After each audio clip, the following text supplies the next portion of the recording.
이번 시간에 우리 논리함수에 대해서 같이 한번 살펴보도록 하겠습니다.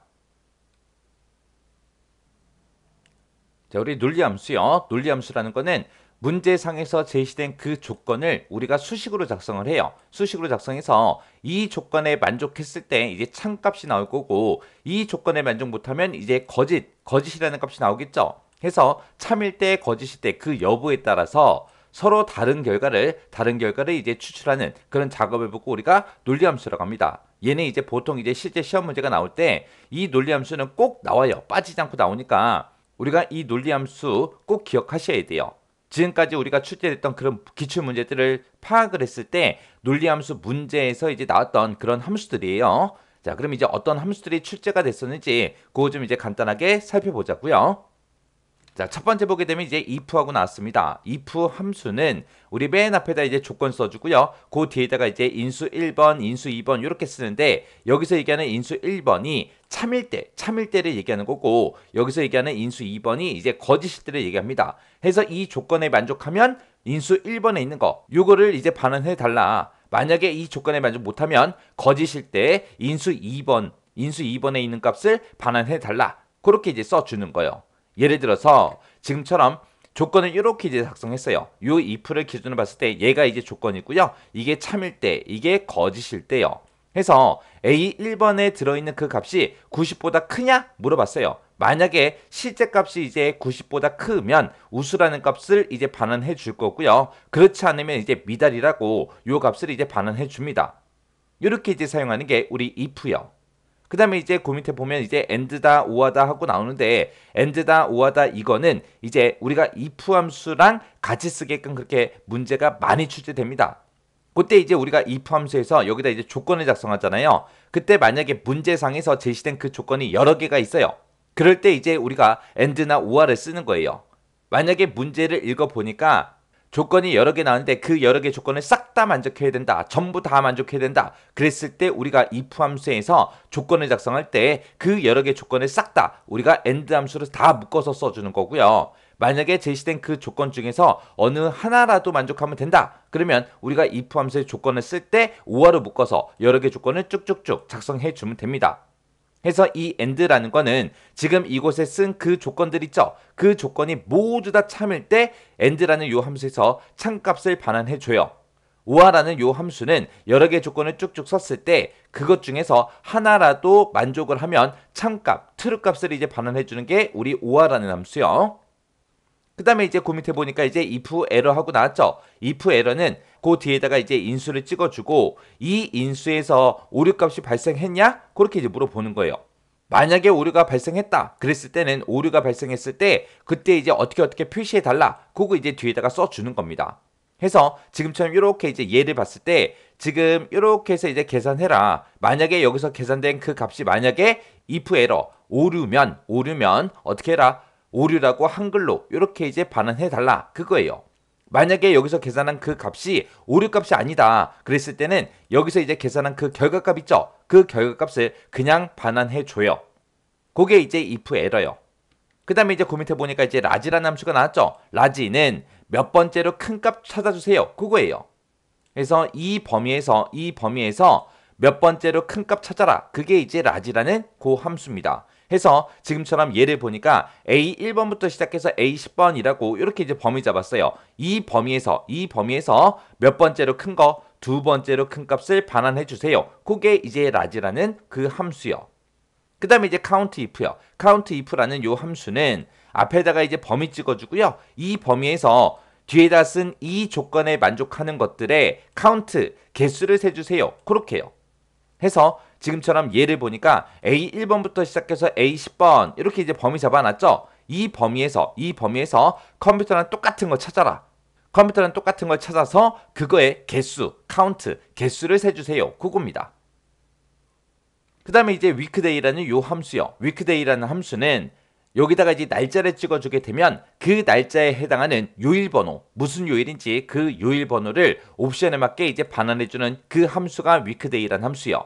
그때 이제 옵션은 크게 보게 되면 대표적으로 많이 쓰는 게 지금처럼 이렇게 1번, 2번, 3번이 있습니다. 우리가 만약에 weekday라고 쓰고 날짜만 찍고 옵션을 안 썼다. 그러면 그게 1번이라는 얘기요. 해서 이 옵션을 생략하게 되면 그냥 1번이라고 생각하시면 돼요. 그때 이제 요일번호를 우리한테 반환해 주는데 그때 1번부터 시작해서 7번까지 되돌려 주는 게 우리 옵션 1이요. 얘는 1번이 이제 일요일부터 시작해서 토요일까지로 그렇게 가는 거고, 만약에 내가 옵션에 2번을 썼다. 그러면 1번부터 시작해서 7번까지로 그렇게 이제 요일 번호를 반환해 주는데, 그때는 이제 1번이 월요일부터 시작합니다. 월요일부터 일요일까지로요. 그리고 이제 옵션에 3번을 썼다. 그러면 그때 2번처럼 월요일부터 시작해서 일요일로 그렇게 이제 값을 되돌려 주는데, 그때 이제 번호가 요일 번호가 달라요. 요일 번호가 월요일이 0번부터 시작해서 6번이 이제 일요일, 그렇게 되돌려 주는 게 우리 옵션 3번입니다. 해서 지금 여기 예시에 보게 되면 2021년 1월 1일 하고 그 날짜가 들어있어요. 그 날짜가 들어있을 때 그때 이 날짜에 해당하는 요일 번호를 반환해 주세요. 그건데 그때 이제 옵션을 생략하고 썼죠. 생략하고 쓰게 되면 뭐라고요? 1번 쓴 거라고요. 1번. 해서 2021년 1월 1일이 금요일이거든요. 금요일이기 때문에 그때 이제 요일 번호를 6번을 이제 반환해 줍니다. 그 다음에 이제 랭크 EQ라는 함수가 있어요. 요 랭크 EQ라는 요 함수는 이제 석차 순위 구해주는 거, 등수 구해주는 그 함수입니다. 해서 이곳에 들어있는 그 값이 이 범위에서 몇 등이에요? 그렇게 이제 물어보는 거예요. 그때 이제 우리가 랭크 EQ라는 요 함수에서 뒤에서 이제 옵션을 우리가 작성해 줄 수 있는데, 이 옵션은 뭐냐? 만약에 내가 학교에서 시험을 봤어요. 그때 점수가 나오겠죠. 그 점수로 이제 석차를 등수를 매겨라. 그러면 당연히 점수가 높은 게 1등이겠죠. 근데 만약에 학교에서 체육 시간에 달리기 시합을 했습니다. 달리기 시합을 하고 나면 이제 초기록이 나오겠죠. 그때 1등은 어떤 사람이에요? 그 초기록이 짧은 사람, 그 시간이 작은 사람이 1등이라고요. 그 옵션 지정해 주는 거예요. 그래서 옵션에 보게 되면 우리가 0을 쓰거나 아니면 0 이외 값을 쓰거나 둘 중에 하나예요. 그래서 높은 숫자가 1등으로 되게 할 거냐, 아니면 낮은 숫자가 1등으로 되게 할 거냐, 그거를 이제 우리가 옵션에서 찍어줄 수 있습니다. 그 다음에 이제 에버리지, 그러면 에버리지는 평균값 구해주는 거죠. 해서 이 인수에서 찍은 그 값들의 평균을 구해주세요. 그겁니다.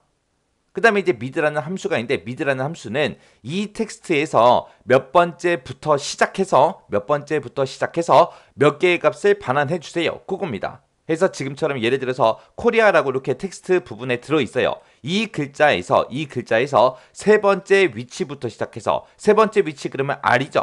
R이 들어있는 요 위치가 이제 세 번째죠. 요 세 번째 위치부터 시작해서 몇 개 갖다 달라? 2개 갖다 주세요. 해서 R하고 E하고 요 2개 값이 반환이 됩니다.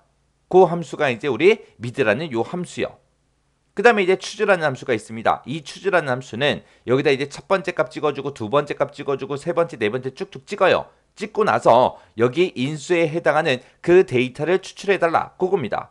그래서 예를 들어서 지금처럼 A다, B다, C다 하고 이렇게 이제 데이터가 들어있어요. 그때 몇 번째 거? 두 번째 거를 추즈, 선택해라, 골라라, 그런 뜻이요. 그러면 A, B, C하고 이렇게 세 개가 있을 때 두 번째 거 골라라. 그러면 이제 B가 반환이 되겠죠. 그 함수가 이제 우리 추즈라는 요 함수요. 그 다음에 이제 H룩업이요. H룩업이라는 함수는 우리가 어떤 특정 범위를 참조할 때 쓰는 함수가 우리 H룩업이라는 요 함수입니다. 해서 앞에서 우리가 찾을 값을 찍어주고요. 그 뒤에다가 이제 범위를 잡아줘요. 그러면 이 범위에서 이 값을 찾아주세요. 그거예요. 그 값을 찾아서 몇 번째 행에 있는 걸 갖다 달라. 그겁니다. 그때 이제 우리가 옵션을 지정해 줄 수 있는데, 그때 이 범위에서 이 찾을 값을 찾을 때 근사값으로 찾을 거냐, 아니면 정확하게 일치하는 값으로 찾을 거냐, 그거를 이제 우리가 옵션에서 선택해 줄 수 있습니다. 만약에 이 옵션을 우리가 true가 됐든 아니면 생략을 하게 되면 근사값으로 그 값을 찾아줘요. 근데 우리가 뒤에다가 이제 옵션을 false하고 이렇게 쓰게 되면 정확하게 일치하는 그 값을 찾아줍니다. 해서 지금 여기 예시를 보게 되면 지금 A 1번 셀에 들어있는 그 값을 찾을 거예요. 그 값을 이 범위에서 찾아라. 이 범위에 찾을 때 false, 정확하게 일치하는 값으로 찾아라. 찾아서 두 번째 행에 있는 거 갖다 주세요. 그렇게 이제 사용되는 게 우리 H룩업이요. 그 다음에 이제 left라는 요 함수요. left라는 함수가 왼쪽이란 뜻이죠. 해서 이 텍스트에서 왼쪽에서 몇 개 갖다 주세요. 그거예요. 해서 지금처럼 코리아라고 이렇게 들어있을 때 지금처럼 컴마 2라고 그렇게 썼습니다. 그러면 얘가 left라는 함수가 있기 때문에 왼쪽에서 두 개 가지고 와라 라고 해서 ko 하고 이 두 글자를 반환시켜 줘요. 그래서 지금까지 봤던 이 함수들이 우리 논리 함수에서 실제 시험 문제에 출제됐던 같이 나왔던 그런 함수들입니다. 자, 요 함수들 생김새 정확하게 기억하시고요. 언제 어떤 함수 쓰는지 그거 기억하시고 중간중간에 이제 옵션 들어있던 거 있었어요. 우리 H룩업이 됐든 랭크 EQ가 됐든 아니면 위크데이라는 함수가 됐든 그런 것들 이제 옵션 쓰는 게 있었죠. 그 옵션 정확하게 여러분들이 숙지하고 계셔야 돼요. 자, 그러면 요 내용 잘 정리하고 지나가시기 바랍니다.